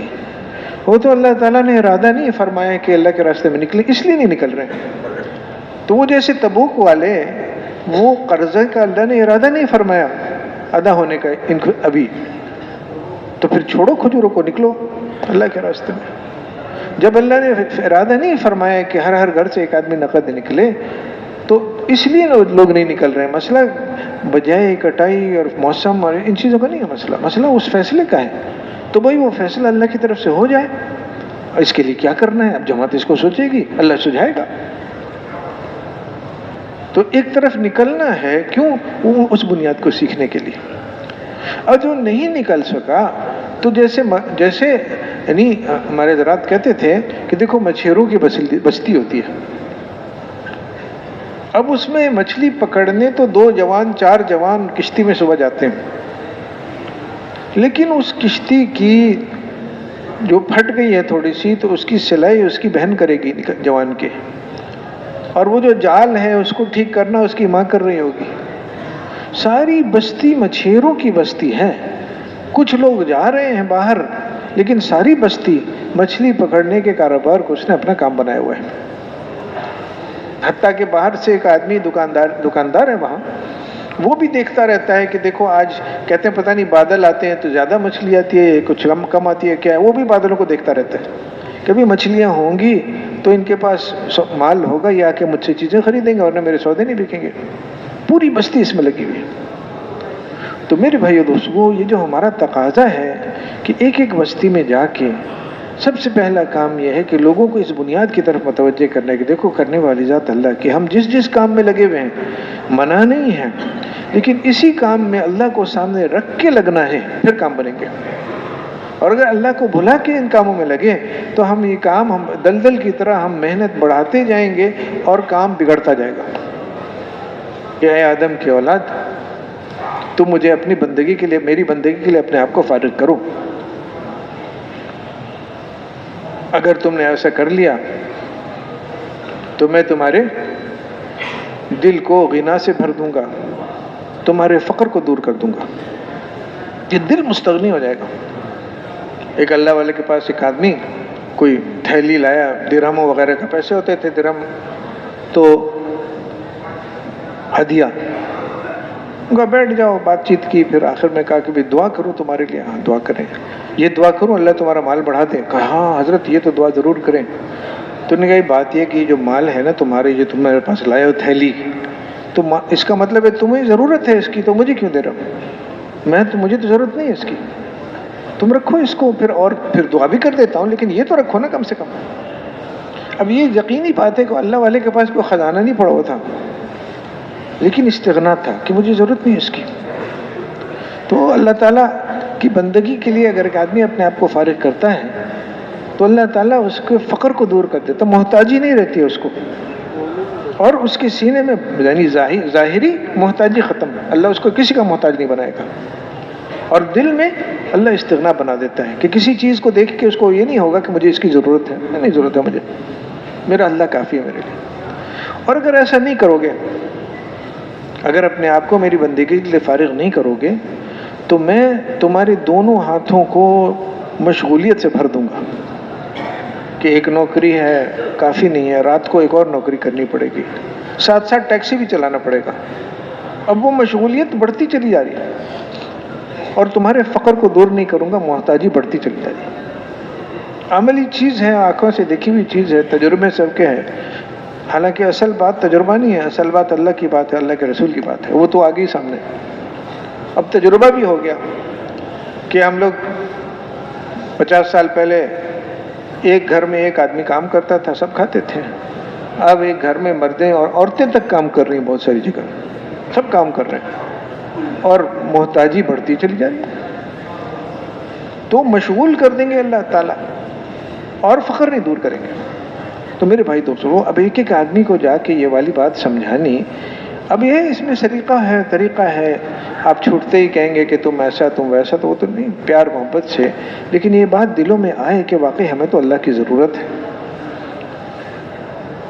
اور اس بنیاد پہ نکالے لوگوں کو۔ اور ایک اور بات بہت ضروری ہے کہ جب ہم کسی کے پاس جائیں اور ہم اس سے بات کریں اس بات کی کہ بھائی ہمیں تو اللہ کی ضرورت ہے، ہمیں تو اعمال سیکھنے کی ضرورت ہے، ہمیں تو آخرت کی تیاری کرنی ضروری ہے، اب نمازوں پہ محنت ہوگی تو اللہ ساتھ ہوگا اور آخرت ہماری بنے گی، تو بھئی اس کے لیے وقت نکالو۔ اور وہ کہتا ہے کہ بالکل ٹھیک ہے، تمہاری بات مجھے سمجھ میں آ گئی، انشاءاللہ اجتماع سے میں نکلوں گا۔ تو اب اگر ایسا ہو گیا کہ میں نے کہا کہ دیکھو نا، اس کی یقین ہے دکان پہ، اجتماع تک کیا کرے گا، اجتماع تک دکان کا انتظام کرے گا، حالانکہ کرنے والی ذات تو اللہ کی ہے۔ تو اس کا جو یہ غلط یقین ہے کہ میرے کام دکان سے بنیں گے، اللہ تعالیٰ میرے کام نہیں بنائے گا، اس غلط یقین کو دور کرنے کی ضرورت ہے۔ تو چلو اس کو ابراہیم علیہ السلام کا واقعہ سناتے ہیں، اس کی بیماری کا علاج شروع کرتے ہیں۔ زخم نظر آیا، اس پہ اب مرہم لگاؤ۔ میرے بھائی دوستو، یہ بھی دعوت نہیں بنی ابھی تک، اس کا علاج میں کر رہا ہوں، میرا تو کوئی مسئلہ نہیں ہے، میں محتاج نہیں ہوں یہ سیکھنے کا کہ اللہ سے ہوتا ہے، اس کی ضرورت ہے۔ یہ مسئلہ بگڑ گیا کہ زبان کی بات کان میں جاتی ہے، دل کی بات دل میں جاتی ہے، میں اپنے آپ کو مستغنی سمجھتا ہوں، یہ بھی اپنے آپ کو مستغنی سمجھے گا کہ مجھے ضرورت نہیں۔ زبان سے وہ بھی بولے گا دوسروں کو، ہاں واقعی سچی بات ہے، اللہ سے ہوتا ہے، لیکن میں تو سمجھ چکا ہوں، تم سمجھو اس کو۔ ہمیں اللہ تعالیٰ نے تھوڑا سا وقت دے دیا۔ ہمارے بڑے حضرات کہا کرتے تھے کہ مسلمانوں کی زندگیوں کی مثال ایسی ہے جیسے ایک ٹرین ہے جس کا ہر ڈبہ بھرا ہوا ہے۔ ہم کہتے ہیں کہ بھائی دین کو ذرا جگہ دو، تو ڈبے خالی ہی نہیں ہے کوئی۔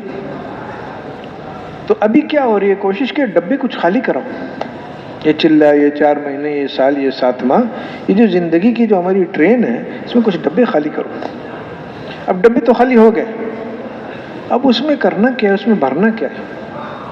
وہ جو ہم تھوڑا سا وقت ہمیں ملا ہے، چلہ، 4 مہینے، 7 ماہ، سال، یہ وقت اللہ نے فارغ کر دیا ہمارا کہ اب یقین ہم سیکھیں گے، وہ سیکھے گا۔ وہ بیچارہ تو دکان پہ بیٹھا ہے، اس نے شاید پہلی دفعہ یہ بات سنی ہے، اور میں صبح شام یہ بات کر رہا ہوں۔ اب آپ آدمی اپنا حال دیکھ لے کہ یہ اللہ سے ہونے کی بات کر رہے ہیں اور ضرور کرنی چاہیے، لیکن جیب خالی تو دل پریشان۔ اللہ سے ہوتا ہے اور جیب خالی تو دل پریشان، جیب بھر گئی تو دل مطمئن، اور کہہ رہے ہیں کہ اعمال پہ اللہ کرتا ہے، اصل آخرت ہے۔ تو یہ جو میں اس سے بات کر رہا ہوں، یہ جو اس نے اپنی دکان کا عذر کیا ہے، یہ وہی والی بات ہے جو میرے دل میں، تو میں اس کے علاج میں نہیں لگاؤں، میں تو اپنا مسئلہ ہے، اپنا بھی علاج ہوگا، اس کا بھی ساتھ ساتھ ہو جائے گا کہ بات کرو ابراہیم علیہ السلام کی۔ آدمی جب غریبوں میں محنت کی، ہمارے حضرات بہت ترغیب دیتے ہیں، اس میں بڑی حکمتیں ہیں، بڑی مصلحتیں ہیں، لیکن ایک بات نظر آتی ہے کہ جھوپڑی والے کے پاس آپ جاتے ہیں اور اس سے کہتے ہیں کہ اللہ کے بندے، اللہ سے ہوتا ہے، اللہ اعمال پہ کرتا ہے، اصل آخرت ہے، نمازوں کو ٹھیک کرنے کی ضرورت ہے، اب اس کے لیے علم ہے، ذکر ہے، اکرام ہے، اخلاص ہے، اور ہماری ذمہ داری تھی کہ یہ والے اعمال، یہ والے یقین، یہ صفات، اس کو ساری دنیا میں پہنچانا ہمارا کام ہے، اس پہ اللہ کی مدد ہے ہمارے ساتھ۔ ساری بات سن کے وہ کہتا ہے کہ بابو جی، بات یہ ہے کہ آپ کے پاس تو انتظامات ہیں، آپ نکلے ہوئے ہیں 4 ماہ کے لیے، 7 ماہ کے لیے، میرے پاس تو رات کے کھانے کا انتظام نہیں ہے، تو میں کیسے نکلوں؟ تو وہی والی بات ہے کہ ہم کیا کہتے ہیں کہ اس کو سناؤ، ابراہیم علیہ السلام اور موسیٰ علیہ السلام، اس کو سناؤ کیسے صحابہ کرام خالی پیٹ نکلے اللہ کرا، اس کو سناؤ۔ حالانکہ وہ جو اس نے بات کہی ہے کہ بابو جی آپ کے پاس انتظام ہے، بات غلط ہے لیکن صحیح بھی تو ہے کہ 7 ماہ کے لیے نکلا ہوا ہوں، آپس میں باتیں کرتے ہیں ساتھ، الحمدللہ 4-5 سال سے میں کوشش کر رہا تھا، بس وہ انتظامات نہیں ہو رہے تھے، اللہ کا فضل ہے، بس وہ ادھر سے پیسے مل گئے، ادھر سے چھٹی ہو گئی، یوں ہو میں نکل گیا اللہ کے راستے میں۔ تو بھائی یہی تو وہ بھی کہہ رہے ہیں کہ آپ 7 ماہ کے لیے اس لیے نکلیں کہ آپ کے پاس انتظام ہے، اور میں بھی نکل جاؤں جب میرے پاس انتظام ہوگا۔ تو بات اس کی 100% غلط ہے، لیکن یہ بات وہی ہے جو میرے دل میں ہے۔ اس لیے جب میں اس کو صحابہ کرام کا خالی پیٹ نکلنے کی بات کروں گا اور بغیر اسباب کے نکلنے کی بات کروں گا، یہ اس لیے نہیں کروں گا کہ اس کو سمجھانا ہے، اس لیے کروں گا کہ مجھے سمجھنا ہے سب سے پہلے۔ اور جب وہ یہ کہے نا تو واقعی میرے دل پہ ہتھوڑا لگنا چاہیے کہ کیا کہہ رہا ہے، یہ وہی تو کہہ رہا ہے جو میرے دل میں ہے، اور یہ تو گھر بیٹھے کہہ رہا ہے، میں اللہ کے راستے میں میرے دل میں یہی والی بات بیٹھی ہوئی ہے۔ تو وہ جو کہتا ہے میں انشاءاللہ اجتماع سے نکلوں گا، تو وہ ہم جا کے 2 رکعت نماز پڑھ کے کچھ اپنے لیے روئیں سب سے پہلے، پھر اس کے لیے روئیں، ساری امت کے لیے روئیں کہ اللہ ہم کہاں پھنس گئے، ہم تو وہ اللہ تو نے ہمیں کس کے حوالے کر دیا، ہم نے خود ہی ان سے ہونا سمجھا تو اللہ نے ہم کے حوالے کر دیا۔ اب اس غلامی سے نکلنے کے لیے محنت کرنی ہوگی۔ یہ ذرا سا نا اس پہ ذرا توجہ کی ضرورت ہے کہ ہوتا کیا ہے کہ ایک آدمی کہتا ہے کہ جب پیسے سے نہیں ہوتا تو پیسے سے جیب سے پیسے نکال کے پھینک دو، کاش اتنا آسان ہوتا، یہ ایسے نہیں ٹوٹے گی یہ زنجیر۔ تو دل کی بات ہے کہ دل میں یہ بات آ جائے کہ واقعی پیسوں سے نہیں ہوتا، اللہ کرتا ہے، اسباب میں استعمال کر رہا ہوں، لیکن ذرا سا نظر اس کے لیے نظر کی تربیت چاہیے۔ کہ حضرت امام مالک رحمۃ اللہ علیہ وہ آئے امام محمد پڑھنے کے لیے ان سے، تو بہت بڑا محل اور بہت بڑی انتظامات، تو انہوں نے دیکھا کہ کچھ حجاب ہو رہا ہے ان کو کہ اتنا مال ہے عالم کے پاس، کہا دیکھو باتی یہ سارا تم لے لو، چلو اب چلو پڑھنا شروع کرتے ہیں۔ یعنی ایک جملے میں سارا کچھ دے دیا، استعمال کر رہے ہیں لیکن ذرا سا دل لگا ہوا نہیں اس کے ساتھ۔ اب ایسا دل ہمارا بن جائے، اس کی کوشش ہے، اور وہ خالی جیب سے پیسے نکال دینے سے، نوکری چھوڑ دینے سے نہیں بنے گے، بلکہ ہم جیسوں کو جو پہلے سے بیماری جن کی اتنی بڑی ہوئی، ہمیں تو ضروری ہے بیساکھیاں مضبوط رکھیں بھی، لیکن محنت خوب بڑھائیں۔ محنت کیا ہے؟ دعوت، کہ اس بات کو بولنا، سوچنا، سننا، اسی نظر سے دنیا کو دیکھنا، اس پہ بہت پابندی کریں۔ اور مسئلہ صرف پابندی کا ہے میرے بھائی دوستو، دین آسان ہے لیکن صرف مسئلہ کیا بن گیا، پابندی نہیں کر پاتے، کہ تھوڑے سے اعمال کیے، تھوڑا سا ادھر ادھر بھی کر لیا۔ آپ کہیں کہ گاڑی بڑی آسانی سے چلتی ہے روڈ پر، بالکل صحیح ہے، روڈ سے اتار کے چلا کے دکھاؤ تو مشکل ہے۔ اب آپ کہیں جی گاڑی چلتی نہیں ہے، نہیں گاڑی تو چلتی ہے، آپ روڈ پہ لے جائیں نا اس کو، اور روڈ ہی پہ رکھیں۔ 4 مہینہ، ارے 4 مہینے بہت ہے، 40 دن آدمی اپنی آنکھ کو، اپنی زبان کو، اپنے کان کو، اپنے دماغ کو پابند کر کے دکھا دے کہ ان چاروں راستوں سے دل میں یہ والی بات نہیں جانے دوں گا کہ کسی مخلوق سے کچھ ہوتا ہے۔ اب کان میں آئی بات کہ صدر نے یہ کیا، موقع ہے زبان سے بولیں کہ صدر نے نہیں کیا، اللہ کا فیصلہ تھا، اللہ نے صدر کو استعمال کیا۔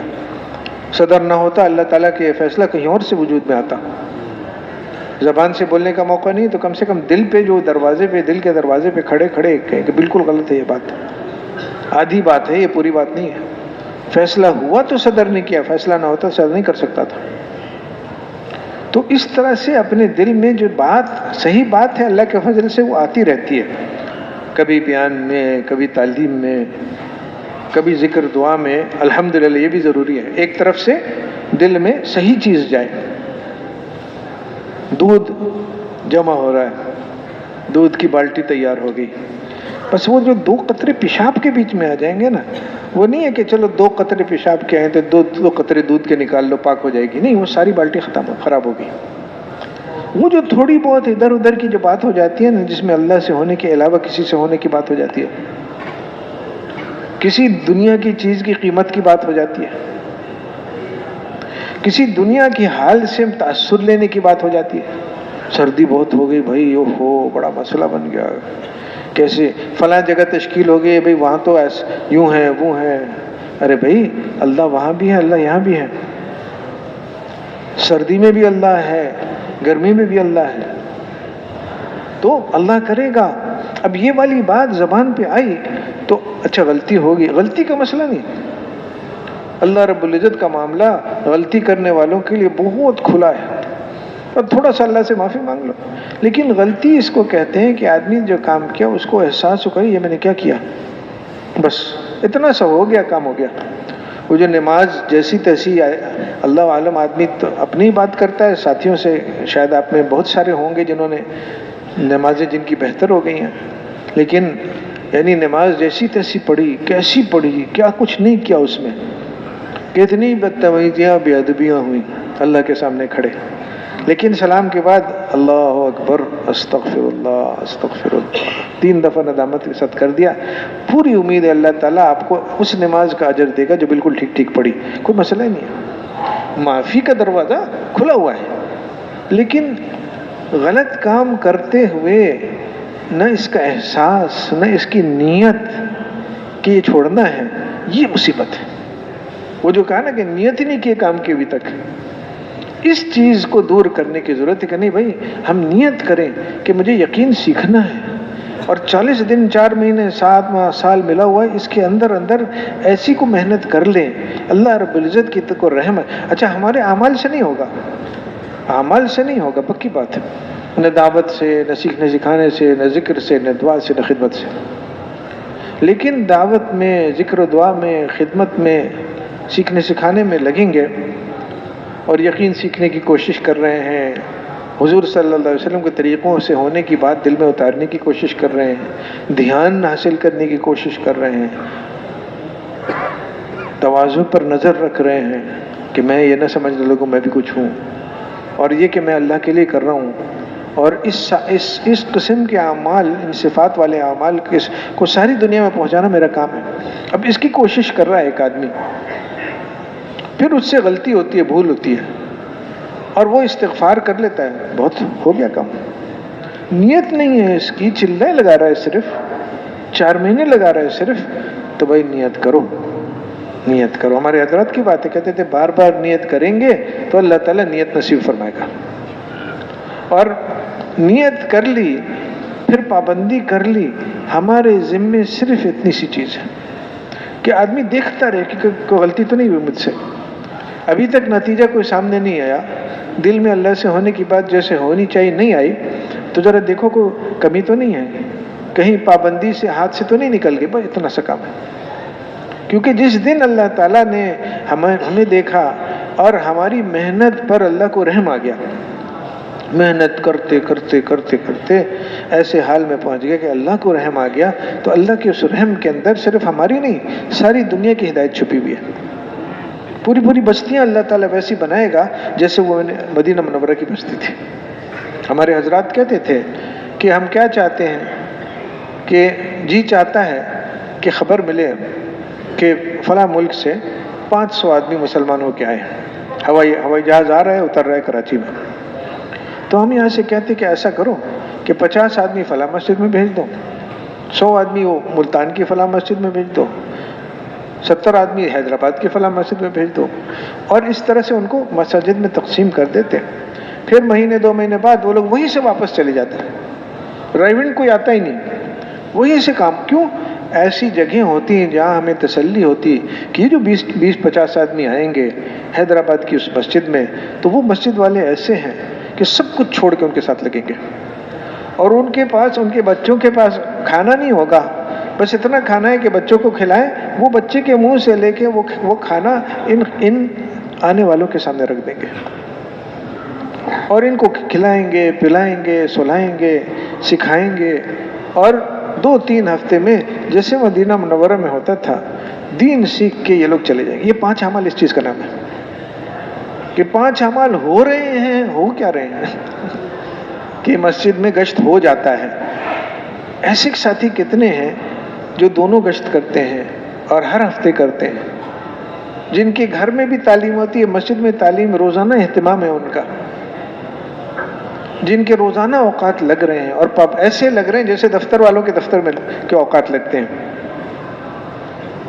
جو روزانہ مشورے میں بیٹھ کے سارے عالم کو سوچتے ہیں اور کیسے سارے عالم سے جماعتیں میری مسجد سے جائیں اور سارے عالم کی جماعتیں میری مسجد میں آئیں. یہ محلے والے، ان کو ساری دنیا میں پھرا دینا ہے، اور وہاں سے پھر جب یہ لوگ جائیں گے تو وہاں سے جماعتیں یہاں آئیں گی، ہم ان کو کھلائیں گے، پلائیں گے، دین سکھائیں گے. اب اس کی مشورہ روز کرتے، روز. ابھی تو یہ ہے کہ 4 مشورے میں بیٹھ کے تو 4-5 اور جو ہے وہ گشت میں آ گئے. تو مسجد کے تو 5 اعمال ہو رہے ہیں، کسی ساتھی کے 5 اعمال نہیں ہو رہے. مسجد جنت میں چلی جائے گی، ساتھیوں کا کیا بنے گا؟ ضرورت تو ایسے ساتھیوں کی ہے کہ جنہوں نے سمجھ لیا کہ اللہ کرتا ہے، اعمال پہ کرتا ہے. تو جب اللہ کرتا ہے، اعمال پہ کرتا ہے، اصل آخرت ہے، تو دنیا کا کون سا حال ہے جو میرے گشت کو روک سکے، جو میری تعلیم کو روک سکے؟ تو 5 اعمال موجود ہیں. نہیں، ہر گھر کا ہر بالغ مرد 5 اعمال میں لگنے والا بن کے یہاں تک پہنچنا ہے. اور ہماری ذمہ نیت اور محنت ہے بس. اللہ رب العزت، یہ اتنا مجمع آ گیا. یہاں جو شروع میں حضرات بیٹھے تھے انہوں نے نیت سارے عالم کی تھی، لیکن 2 جھوپڑیاں تھیں اس وقت، ہفتے میں 1 جماعت آ جاتی تھی. تو کیا خیال ہے، ان کی محنت زیادہ جاندار تھی یا ہماری محنت زیادہ جاندار ہے؟ کیا خیال ہے؟ تو آج جو ہم محنت کر رہے ہیں اور کچھ نظر نہیں آ رہا ہے، اللہ کے فضل سے یہی سب سے جاندار محنت ہے. لیکن ضرورت اس کی ہے کہ ہم اپنی نظر نیچے ہٹنے نہ پائیں. جو ہدف ہے کہ اس بستی کا ایک آدمی اس بات کو سمجھے کہ کرنے والی ذات اللہ کی ہے اور اعمال پہ کرتا ہے اور اصل آخرت ہے.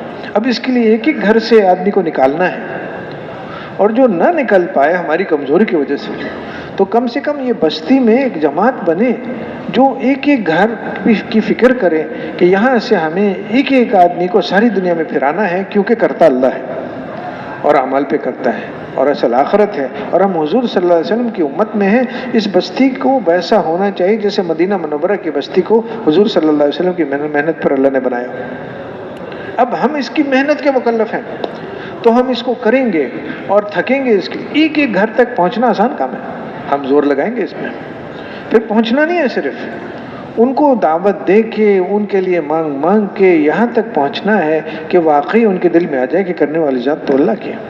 نقد نکلے ایک آدمی ہر گھر سے، وہ نکلے یا نہ نکلے اللہ کے کرنے سے ہوگا. ایک جملہ بولتے تھے ہمارے حضرات کہ خروج کے زمانے میں کہ مقامی کام وہی کر سکتا ہے، مقامی کام وہی، ہم لوگ مقامی کام وہی کر سکتا ہے جو اپنے خروج کے زمانے میں، ہم لوگ خروج کے زمانے میں، جو اپنے خروج کے زمانے میں نقد نکالنے کی محنت سیکھ لے وہی مقامی کام پہ جم سکتا ہے. محنت ہمارے ذمے ہے، نقد نکلنا اللہ تعالیٰ کسی کو توفیق دے گا، کسی کو نہیں دے گا. محنت ہم کر سکتے ہیں. تو خروج کے زمانے میں نقد نکالنے کی محنت، اور اس بنیاد پر کہ بھائی کس کام میں لگے ہیں ہم، ہمارا کام تو ہے اعمال کے ذریعے سے اللہ کو ساتھ لینا. اللہ ساتھ ہو گیا تو یہ ساری چیزیں کیا، کچھ نہیں ہے. اب یہ چیز سمجھانے کے لیے خالی تقریر بیان نہیں ہے، ایک حصہ ہے، لیکن یہ یعنی اس کا اندازہ خود حضرات نے بتایا کہ کتنا بڑا حصہ ہے یہ جو بولنا ہے، کہ اس کام میں بولنے کا اتنا حصہ ہے جتنا جسم میں زبان کا وزن ہے، کہ 50 گرام کی زبان ہے اور 70 کلو کا جسم ہے، تو اس کام میں 50 گرام بولنا ہے، ضرور بولیں، لیکن باقی 70 کلو وہ فکر ہے، وہ اعمال ہے، وہ اپنی ذات کے بارے میں پریشانی ہے، وہ رونا ہے، وہ پھرنا ہے، تھکنا ہے، وہ سارے 70 کلو قابو میں ہوگا تو پھر بات بنے گی۔ تو میرے بھائیو دوستو، ایک تو آدمی نیت کرے اس کی کہ ہمیں یہ جو غلامی مخلوق کی غلامی میں آ گئے، ہم اللہ کی بندگی چاہتے ہیں، اور اس پہ ہمیں یہ جو وقت اللہ نے دے دیا کہ مجھے دروازہ کھول دیا کہ اچھا میری بندگی چاہتے ہو تو آؤ میری طرف۔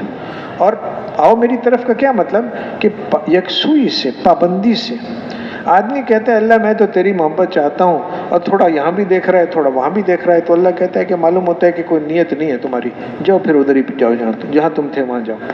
نہیں، یکسوئی سے سب سے کٹ کے، ہر رخ سے منہ موڑ کے کہ اللہ میں تیرا بندہ بننا چاہتا ہوں، اور اس کے لیے میں دوسروں کو بھی تیری بندگی کی طرف بلاؤں گا، کہ ہمیں صرف